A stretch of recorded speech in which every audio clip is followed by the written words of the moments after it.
I found this image on Pinterest, and if you haven't seen it, why don't you take a minute to absorb it?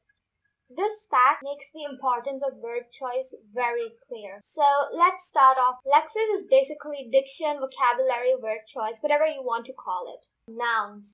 There are two types of nouns, namely concrete and abstract.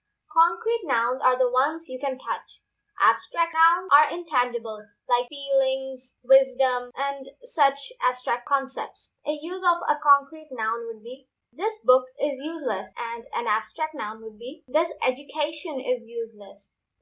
It's like deciding whether to put bunties on your ice cream or sprinkles, because why would you want it plain when you have the options? Next up, verbs.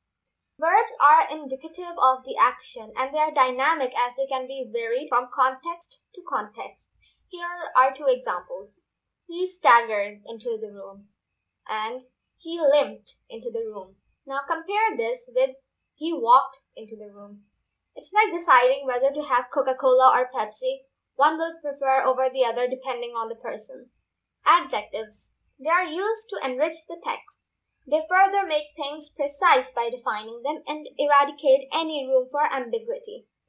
Her melancholy gaze was indicative of their conversation's conclusion. Her starry gaze was indicative of their conversation's conclusion. If these adjectives were not used, it would seem like the pizza has been robbed of its toppings. Adverbs. They are used to enrich the text as well. For example, timidly, she walked up to the stage. Assertively, she walked up to the stage. Without the adverbs, it will be like eating a cold roll. Another thing you need to bear in mind in Lexis is the formality of a text. Let's compare formal words with informal. Informal.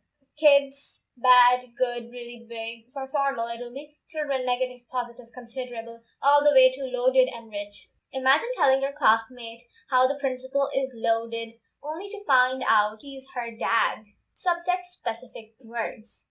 In a scientific text, you will use scientific terminologies. In a legal text from the textbook of a law student, you will see the use of legal terminologies.